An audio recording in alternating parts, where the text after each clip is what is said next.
ایک لڑکی بہت صفائی پسند تھی، ہر چیز ترتیب سے رکھتی تھی۔ شروع میں سب اسے پسند کرتے تھے، مگر ایک دن اس کے ذہن میں ایک خیال آیا کہ اگر میرے ہاتھ گندے ہوئے تو، اور اس گندگی کے باعث اگر میں بیمار ہو جاؤں تو۔ اس نے فوراً ہاتھ دھوئے۔ کچھ دیر بعد وہی خیال دوبارہ آیا، اس نے پھر ہاتھ دھوئے، اور یہی عمل کئی بار دہرایا گیا، اور آہستہ آہستہ پہلے تو یہ اس کی عادت اور پھر ایک مجبوری بن گئی۔ وہ دن میں درجنوں بار ہاتھ دھونے لگی۔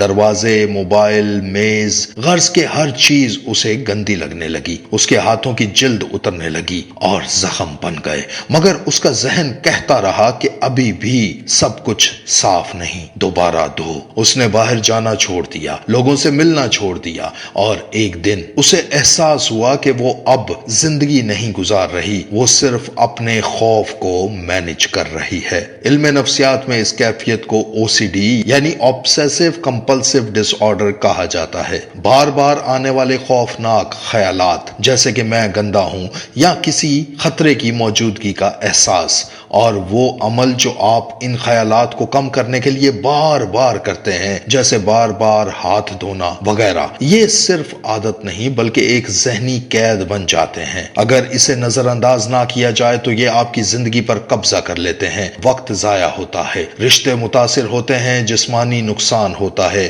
اور ذہن کبھی سکون نہیں پاتا۔ یاد رکھیں، ہر خیال سچ نہیں ہوتا اور ہر خوف حقیقت نہیں ہوتا۔ کبھی کبھی ہم گندگی سے نہیں بلکہ اپنے ذہن کے بنائے ہوئے وسوسوں سے لڑ رہے ہوتے ہیں۔ کسی بھی قسم کے خوف کے وقت رب العالمین پر مکمل یقین اور بھروسہ ہی ذہنی طاقت عطا کرتا ہے۔ اسی نفسیاتی بیماری کے علاج کے طور پر بائبل مقدس میں یسایہ نبی کے صحیفہ 41 باب کی 10 آیت میں ارشاد باری تعالیٰ ہے کہ تو مت ڈر کیونکہ میں تیرے ساتھ ہوں، ہراساں نہ ہو کیونکہ میں تیرا خدا ہوں۔